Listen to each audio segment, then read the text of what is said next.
NASCAR is headed to Michigan this weekend as the track is hosting its first June race in 6 years. Blake Harms has a look at what the weather will be like for the race and how drivers are preparing. Well, for better or worse, the weather has been a major storyline here at MIS for each of the past 4 years, with the past 3 races being either delayed or postponed due to rain. But weather talk isn't all bad at the track. In fact, drivers have their own opinions on what type of weather puts on the best racing at Michigan. All right, so for the best possible race, it's going to be 70 degrees. But for the best possible result for me, it would be about 80 to 85. So I want it to be as hot as possible so all the other drivers start to get tired, fall out of the seats. Their cars are not going to handle quite as good. That's where I feel like I can separate myself from the others.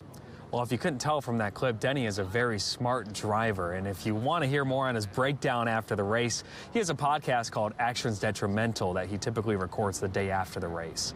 Meantime, his teammate Ty Gibbs says the weather he would like to have here and the weather he's gotten haven't quite aligned. For me, I enjoy like the hotter side of the races where it becomes more physical and the track's a lot less grip and more slick. But the last 2 times we raced in Michigan, it's both rained out on Sundays and we raced Mondays. Now, when I asked Rochester Hills native Brad Kozlowski what he wanted out of the weather here on race day, he said, quote, 65, maybe 70 degrees and sunny. That's perfect.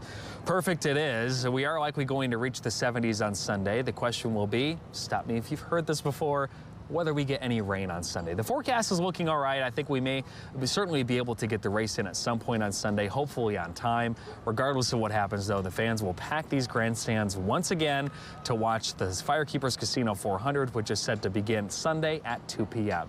In Brooklyn this evening, Blake Harms, News 8.